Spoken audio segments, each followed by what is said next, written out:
قرآن مجید کا 38واں سورہ سورہ صاد۔ بسم اللہ الرحمن الرحیم۔ شروع نام سے اللہ کے جو بڑا مہربان نہایت رحم کرنے والا ہے۔ صاد والقرآن ذی الذکر۔ صاد نصیحت والے قرآن کی قسم، حقیقت یہ ہے کہ یہ کفار غرور اور اختلاف میں پڑے ہوئے ہیں۔ ہم نے ان سے پہلے کتنی نسلوں کو تباہ کر دیا ہے، پھر انہوں نے فریاد کی لیکن کوئی چھٹکارا ممکن نہیں تھا، اور انہیں تعجب ہے کہ انہی میں سے کوئی ڈرانے والا کیسے آ گیا، اور کافروں نے صاف کہہ دیا کہ یہ تو جادوگر اور جھوٹا ہے۔ کیا اس نے سارے خداؤں کو جوڑ کر ایک خدا بنا دیا ہے؟ یہ تو انتہائی تعجب خیز بات ہے۔ اور ان میں سے ایک گروہ یہ کہہ کر چل دیا، چلو اپنے خداؤں پر قائم رہو، کہ اس میں ان کی کوئی غرض پائی جاتی ہے۔ ہم نے تو اگلے دور کی امتوں میں یہ باتیں نہیں سنی ہیں، اور یہ کوئی خود ساختہ بات معلوم ہوتی ہے۔ کیا ہم سب کے درمیان تنہا انہی پر کتاب نازل ہو گئی ہے؟ حقیقت یہ ہے کہ انہیں ہماری کتاب میں شک ہے، بلکہ اصل یہ ہے کہ ابھی انہوں نے عذاب کا مزہ ہی نہیں چکھا ہے۔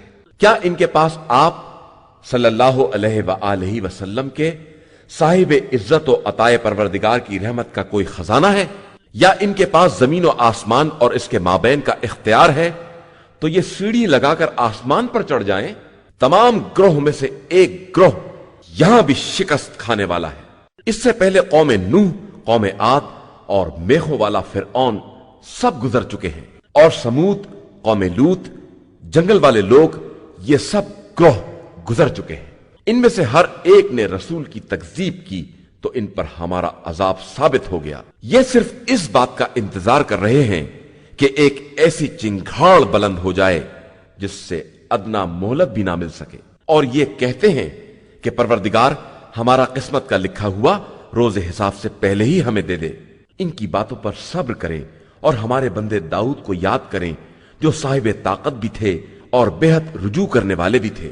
ہم نے ان کے لیے پہاڑوں کو مسخر کر دیا تھا کہ ان کے ساتھ صبح و شام تسبیح پروردگار کریں، اور پرندوں کو ان کے گرد جمع کر دیا تھا، سب ان کے فرما بردار تھے، اور ہم نے ان کے ملک کو مضبوط بنا دیا تھا اور انہیں حکمت اور صحیح فیصلے کی قوت عطا کر دی تھی۔ اور کیا آپ کے پاس ان جھگڑا کرنے والوں کی خبر آئی ہے جو محراب کی دیوار پھاند کر آ گئے تھے، کہ جب وہ داؤد کے سامنے حاضر ہوئے تو انہوں نے خوف محسوس کیا، اور ان لوگوں نے کہا کہ آپ ڈرے نہیں، ہم دو فریق ہیں جس میں ایک نے دوسرے پر ظلم کیا ہے، آپ حق کے ساتھ فیصلہ کر دیں اور نا انصافی نہ کریں، اور ہمیں سیدھے راستے کی ہدایت کر دیں۔ یہ ہمارا بھائی ہے، اس کے پاس 99 دمبیاں ہیں اور میرے پاس صرف ایک ہے، یہ کہتا ہے کہ وہ بھی میرے حوالے کر دے، اور اس بات میں سختی سے کام لیتا ہے۔ داؤد نے کہا کہ اس نے تمہاری دمبی کا سوال کر کے تم پر ظلم کیا ہے، اور بہت سے شرکا ایسے ہی ہیں کہ ان میں سے ایک دوسرے پر ظلم کرتا ہے، علاوہ ان لوگوں کے جو صاحبان ایمان و عمل صالح ہیں، اور وہ بہت کم ہیں۔ اور داؤد نے یہ خیال کیا کہ ہم نے ان کا امتحان لیا ہے، لہٰذا انہوں نے اپنے رب سے استغفار کیا اور سجدے میں گر پڑے اور ہماری طرف سراپا توجہ بن گئے، تو ہم نے اس بات کو معاف کر دیا، اور ہمارے نزدیک ان کے لیے تقرب اور بہترین بازگشت ہے۔ اے داؤد، ہم نے تم کو زمین میں اپنا جانشین بنایا ہے، لہذا تم لوگوں کے درمیان حق کے ساتھ فیصلہ کرو، اور خواہشات کا اتباع نہ کرو کہ وہ راہ خدا سے منحرف کر دیں۔ بے شک جو لوگ راہ خدا سے بھٹک جاتے ہیں ان کے لیے شدید عذاب ہے کہ انہوں نے روز حساب کو یکسر نظر انداز کر دیا ہے۔ اور ہم نے آسمان اور زمین اور اس کے درمیان کی مخلوقات کو بیکار نہیں پیدا کیا ہے، یہ تو صرف کافروں کا خیال ہے، اور کافروں کے لیے جہنم میں ویل کی منزل ہے۔ کیا ہم ایمان لانے والے اور نیک عمل کرنے والوں کو زمین میں فساد برپا کرنے والوں جیسا قرار دے دیں، یا صاحبان تقوی کو فاسق و فاجر افراد جیسا قرار دے دیں؟